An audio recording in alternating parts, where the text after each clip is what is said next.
Welcome. Baruch atah Adonai Eloheinu melech haolam asher kitshanu b'mitzvotav v'tzivanu la'asok b'divrei Torah. Amen. Let's make sure I got the share. Yeah, there it is.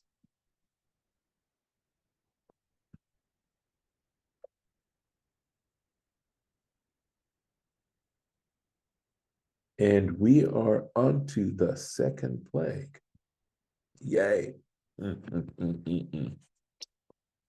And at this point, they've warned Pharaoh about the second plague, which is, of course, the frogs.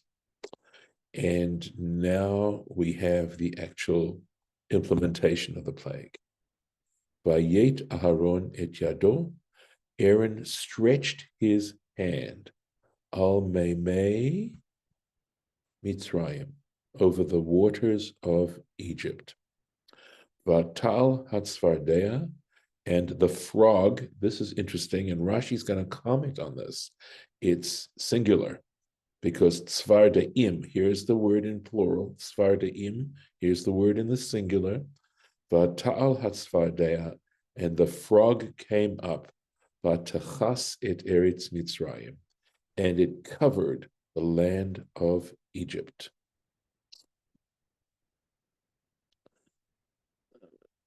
Let's go on to here we are. Find the place here. Here, Vatal Hatzvardeya, and the frog came up.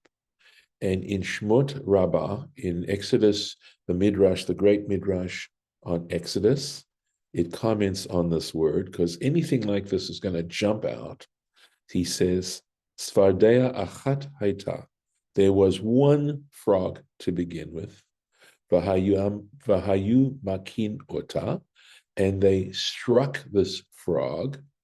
Vehi matezet nechilim, and it would spew out swarms and swarms. Zehu midrasho, and Rashi tells us this is a midrashic interpretation. We'll talk about that in a second. Try and puzzle that out. Upshuto, but the simple meaning, it's not a big mystery, he says. Yesh lomar, one can say, shrutz hatzvardaim. That is to say that when we talk about the swarm of the frogs, Koreh Lashon Yechidot. I'm going to think Yechidot maybe. That's sometimes the printing is so hard to read, right? One calls it by the singular. In other words, I think he's saying that it's referring to the swarm of frogs, and the swarm is singular, and so it's called frog. And we do that. We do that in English too, where we sometimes use the singular to describe an entire number of things, sort of thinking of it more as an entity. And he says there are other examples coming up very soon. Vatihi hakinam, right? And it says there it is in the Torah. It says, and the flea, right? As opposed to kinim, which would be fleas. So that was one of the plagues. And there it's talking about flea, the swarms, as you can imagine, of fleas. Harechisha gedolira. So he's got some kind of hirchisha, would be to croak, is apparently the French word here. I got that from Safaria. That's how they translate it. Okay. I think they use a different word, but I believe he's referring to the croaking of the frogs, balaz in Old French. Va'af va'tal hatzvardeya, okay, and even the frog came up. He says, well, what's a tzvardeya? It doesn't sound like an initially Hebrew word, notice, right? So it's because of all these letters that are part of it. So he says, and I believe it's the modern French word as well, which is grenouille, something like that, which means frogs, right? And apparently this is the Yiddish, gefresh, must be the Yiddish word for frog. I'm not familiar with it. So, well, let's go back to why would it want to talk about it that way, possibly, or why does the Midrash take it that way? I think that the idea is that sometimes the whole little part that they added about trying to get rid of it, and as a result they had even more. And I think that's what it was trying to say. The Midrash was trying to say that when God decided to send this plague against Egypt, there was really not much they could do about it. And in fact, their efforts were to the extent of, and we've all had that experience, where the solution becomes part of the problem as well. And that's what's going on here. That certainly would apply to one frog, smacking the frog to get rid of it, and now having swarms of frogs as a result. So this is also part of human experience, I believe. Going on. Vayasu chen hachartumim belatehem. Right, so the sorcerers did similarly. They did the same trick, right, with their magic. Vaya'alu et hatzfardeim al eretz Mitzrayim. This sounds like it's saying that they also, well, what do you know? So that was a good thing, good trick for them to do, right? To bring more frogs on the land of Egypt. Wow, that's really using it. Okay. Vayikra, sometimes I wonder if this is a tiny little example of biblical humor. Not too much humor in this, right? Vayikra Pharaoh Moshe ula Aaron, and Pharaoh called Moses and Aaron, Vayomer, and he said to them, Ha'atiru el Hashem, plead to God, please plead to God. And this word ha'atiru, it's a synonym for prayer. And it comes from a word eter, which means, and I think it's referred to an ox goad, something like that. In other words, you'd use an ox goad to direct the ox. And I think that's the origin of this word, and the idea of trying to use one's prayer to change the direction of something. And I think that's a specific kind of prayer. And Rashi's going to comment on the kind of prayer that we're talking about.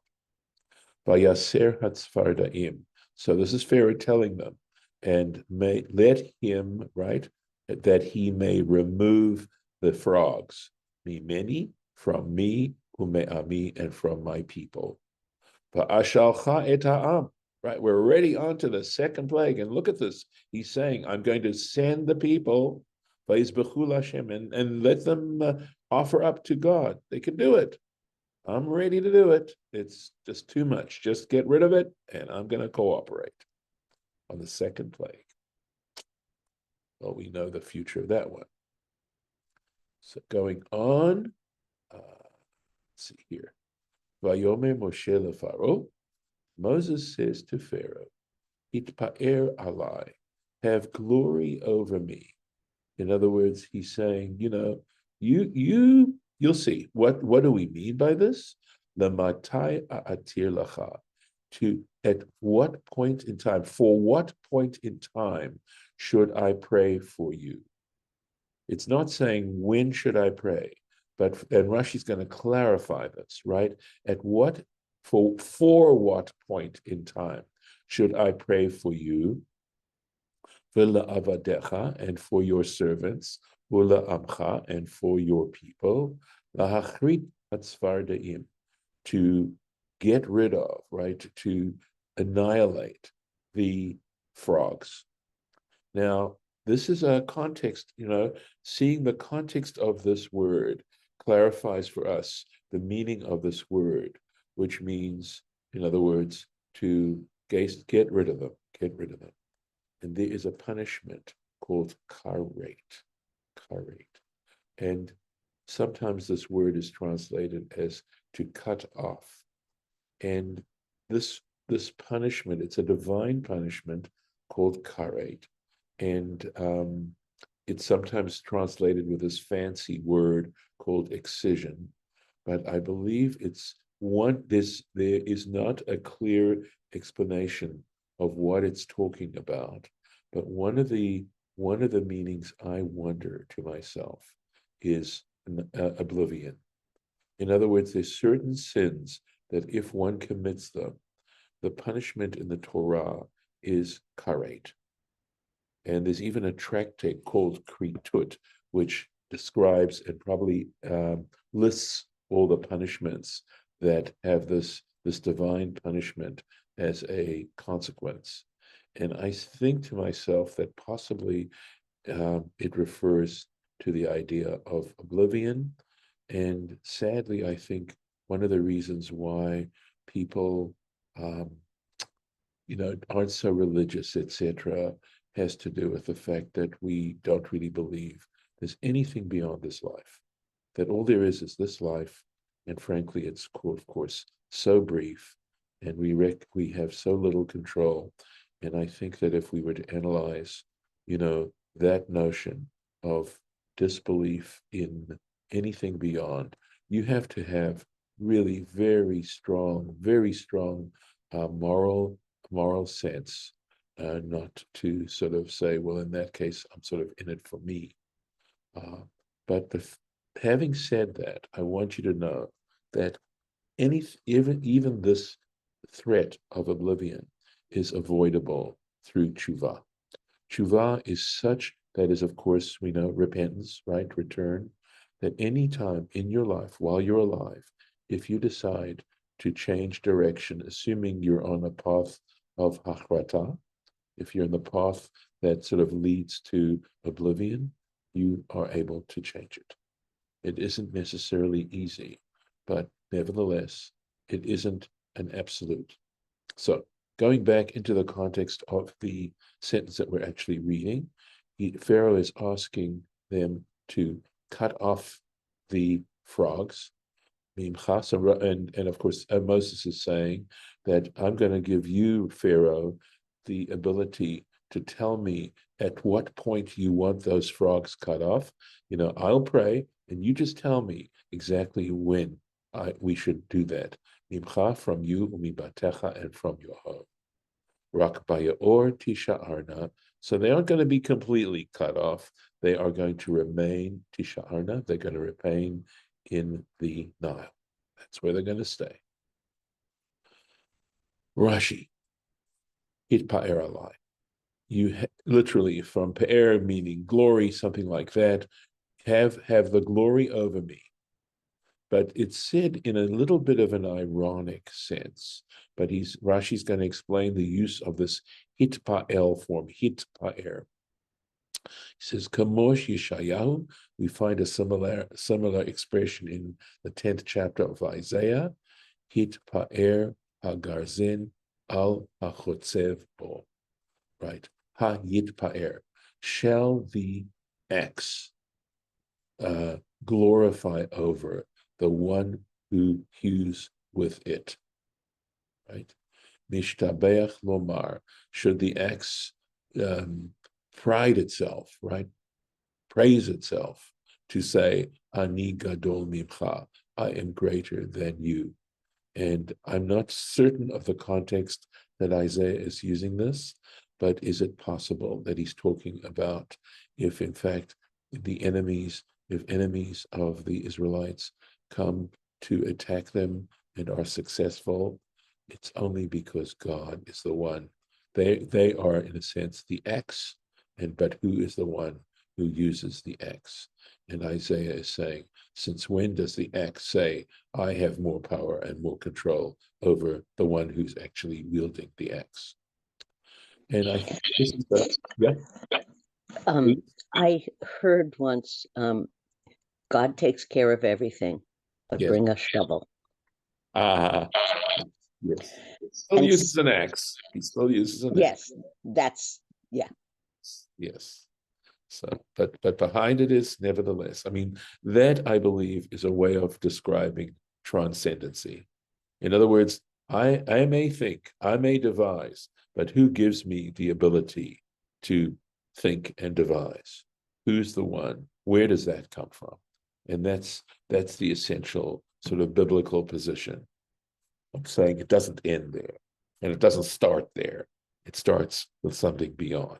This looks like a modern English word, right? But I mean, it's French, right? Perhaps vanter, but to vaunt, right? That's exactly what we're talking about. That's the English word. When you vaunt over someone, that's what we're describing here. Right? V'chein hitpa'er alai. So here, in this context, with Moses saying to Pharaoh, I'm going to let you vaunt over me. Hishtabeach hitchakem. Okay, you can have this control, right? To be able to plot or velishol and to ask davar gadol. So you can really show your smartness, chacham, right? And to ask for something that's a pretty amazing thing, velomar, and to say, and you can think shelo uchal la'asoto, that I wouldn't be able to do that, right? I mean, consider for a moment. Moses is saying to Pharaoh, you determine the time. You tell me what time I should pray for the frogs to get removed. Sounds pretty phenomenal. But again, one of the things, perhaps even the most important thing, that beyond the punishment factor of these plagues is that the real purpose of it is to try and wake up the Egyptians that in fact God exists, that there is some transcendent power to whom we are all accountable to. And that, by the way, wasn't just to the Egyptians. It was also to the Israelites. It was to everyone who was experiencing that to recognize and to be convinced that there is something greater. So this would be a little proof too, right? That Moses had the power that to pray to God and for this horrible situation to be remedied. So he's explaining here, Lama atir lach, lamatai atir lacha. For what time should I pray for you, right? Should I plead for you? So this could be understood in a different way, and Rashi wants to make sure we don't make the mistake that Moses is saying, well, when do you want me to pray for you? Do you want me to pray for you now? Do you want me to pray for you tomorrow? That isn't the question. The question is about the prayer itself being at what time these frogs should be removed. Et asher atir lacha, right?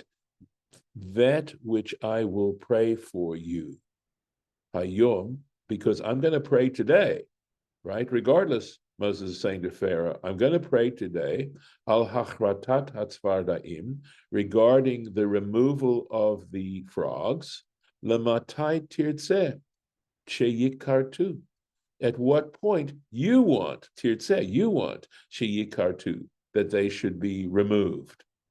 The tir'eh, and you're going to see, im ashlim dvarai, okay, if I'm going to make good my words, lemoed shetikbali, at the appointed time that you appoint for me, that you set for me. Now he's explaining why we're going to translate it that way. And Rashi says, Ilu ne'emar matai a'atir, had Moses not said lematai, right? For what time do you want them to be removed? If he had just said, when should I pray? Haya mashma, it would imply matai et palel. It would have implied, at what point do you want me to pray? Achshav shene'emar lematai, but because the Hebrew says lematai, as to when, mashma ani hayom, the implication is ani hayom et palel, I'm going to pray today, alecha, on your behalf, sheyikartu hatzvardaim, that the frogs should be cut off, they should be removed, lazman shetikbali, at the point in time that you set for me. Emor le'eze yom tirtzeh, or amor le'eze yom, emor le'eze yom tirtzeh. Say at which day, on which day you want, shiikartu, that they should be removed. Atir, and that's that's the point where I'm going to, for what I'm going to pray. Atiru ve'etarti. Okay, it says, sorry, forgive me. It says period, yikartu. Atir, he'etiru ve'etarti. Okay, it says it uses this form, okay. This is a hifil form, and it velo ne'emar etar. Okay, it doesn't say, it says atir, not etar. Atru atarti. This is a different form of the verb. Okay, mipnei. Why does it use this hifil form, this causative form? Mipnei shekol lashon eter. He says the reason why is that when it refers to this term of praying, harbut, okay, I think it's saying palal hu, okay, it says palel, from hit palel, right? It has to do with a great deal of praying, of entreating. V'ka'asher yomar harbu arbe hirbeti. So again, this is using this particular form of the verb, right? Multiply, I will make great, I made great, something like that. Lashon hif'il. This is a causative. I caused to make great, right? Not I was great, but I caused to be great. Kach yomar ha'atiru ha'atir ve'etarti. And so that's why it's using this form of the Hebrew in this case. Devarim, your words. For Avlakulam, and he's saying the locus classicus, the best place to see what he's talking about, right? The example that he's using, that he for this conclusion is the Vehetartem alai divrechem. In Ezekiel chapter 35, it's talking here, it's clearly saying, you are all this praying you're doing to me, right? You have multiplied your words to me in prayer. Your beta, you made great, you waxed at length, right? So we know prayer is wonderful. We believe prayer is effective, but if the vessel from which that prayer comes is not pure, isn't doing what it's supposed to do, right? It goes along with following the mitzvot, acting with righteousness, etc. It's that element that then makes our prayers really effective. And it isn't just a matter of spending 3 hours or 5 hours or 10 hours praying. It's not the amount, it's the quality of what it comes from. Let's find the place here. Vayomer, and so he said, this is Pharaoh, said, Lemachar, tomorrow. That's when I want it done. Vayomer kidvarcha. And he said, Moses said to him, according to your word, just as you say. Lema'an teda. So here it is said quite explicitly, in order that you will know, ki, that ein kadoshem Elokeinu. There is nothing, no one like the Lord our God. So again, to draw human beings to this realization. And I think this is probably a good place. If any of you have any comments to make, and we'll save this with God's help, possibly for next year, assuming we're all around to do this. Did you do the Rashi on that last one? Oh, let's do the Rashi. Let's take a look. Just a little one. Okay. Yeah, here we go. Vayomer lemachar. This is Pharaoh saying tomorrow. Hitpalel hayom. Again, Rashi is emphasizing and underlying this understanding of what's going on here. Pray today, shikartu lemachar, that they should be cut off tomorrow, that they should end, that this plague should come to an end tomorrow. So there's no more Rashi on that. So we will leave it here. I'm going to stop the share. Any thoughts? Any comments? Yeah, I have a thought. Yes. If the magicians, if I was Pharaoh and my magicians can make the frogs, well, why can't I say, get rid of the frogs? I don't need Moses. You That's can do such a wonderful question. Do you remember the Sorcerer's Apprentice? What was that? You remember the story about the Sorcerer's Apprentice? No, I don't know. No, I don't remember. A wonderful piece of There's music. a Mickey Mouse. Yes, in Fantasia, correct. They did that based on that. I don't see those movies. I'm sorry. Dukas. Yes, Paul Dukas. Sorcerer's Apprentice is in a way, talking about human progress when you don't really know what you're getting into. So, for example, COVID might be an example of the Sorcerer's Apprentice. So the sorcerer had this apprentice who was learning magic, right? But the sorcerer's apprentice had a job to do, which was to go to the well and bring water for the household. There was no plumbing, okay? So he had to do this.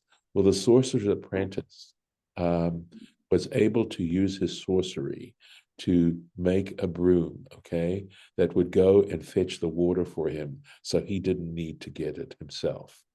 And sure enough, the broom went and got the water. The problem happened when the when the apprentice, didn't know the spell to stop the broom from getting water. So the broom kept getting water and getting water and water. And then the apprentice tried to chop up the broom to prevent it from getting water. And every piece of wood that the broom got chopped into became another broom to get more and more and more water. Oh my God. And he couldn't stop it. So the whole place was getting flooded until the sorcerer showed up again. And this, of course, is a magnificent metaphor about human progress when you don't really know what you're getting into. Okay? But a little knowledge is a dangerous thing. Like when they introduced rabbits in Australia. Okay. Well, you mentioned like COVID, and it's kind of like the simple version of the huge, very resistant superbug that maybe was related to, or trying to get rid of every little thing with antibiotics and whatever. But there's a story, I think, in today's paper about how another really large sector of jobs are disappearing to AI, related to all different kinds of service, like paralegals and secretaries and things like that. And I mean, I can imagine, all kinds of writers or copywriters in the future, and it's just yeah, you do something, you discover penicillin, you discover a way to have a fast computation, but and all these good things came from it, but it's kind of then gets beyond you into something that's kind of degrades the fabric of society. Cars. Yeah. Right. Cars, yep. Energy, the use of energy. So again, a little knowledge is a dangerous thing. But the other piece is, it's one thing to start something. It's also important to know how to stop something. If I was Pharaoh, I would tell the Israelites, go ahead to pray 3 days ago. But I'll send my army with you to make sure you come back. We're not going to write the story. David, you had a question, please. David? Yeah, so I was just curious, I understand your point here, but is there anything in there that actually indicates that Pharaoh's sorcerers didn't know how to stop that, or is that just our conjecture around the whole thing, that they knew the spell to start it, they didn't know how to stop it? Yeah. David, it's based on Harlan's wonderful question, which okay. wouldn't it have been logical for Pharaoh to have asked his magicians to do it.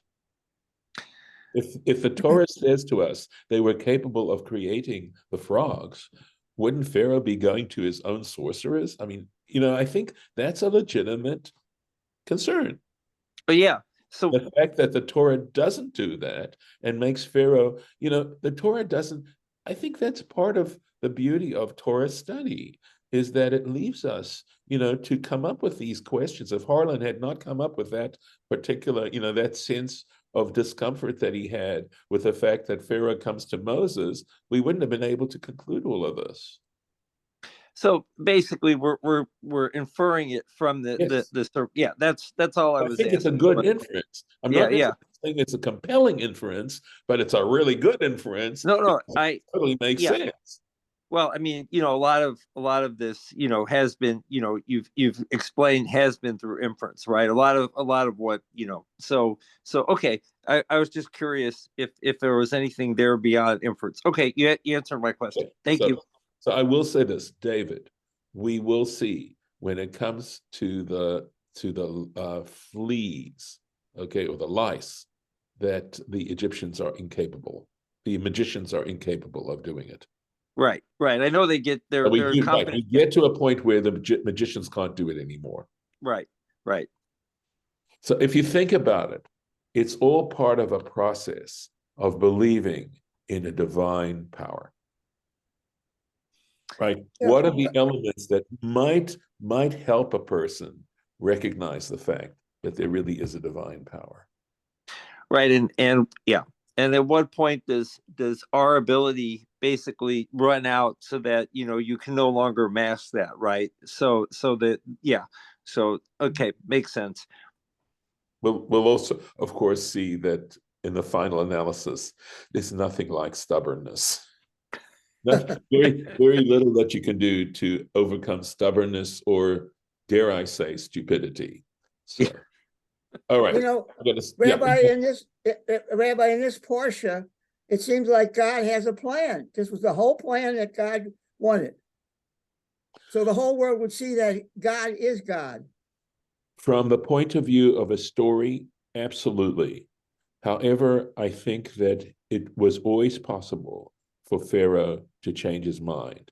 But for the sake of this story is being told to us so that we understand ourselves better, because the Torah does want to see humanity go through a process of change so that this world can be a better world. So it's, we theologically, it would always have been possible for Pharaoh to say, you guys can go. You're right. I'm making a mistake. But then there wouldn't be a story. So we have to have it for the story. Okay, I'm going to stop the recording here.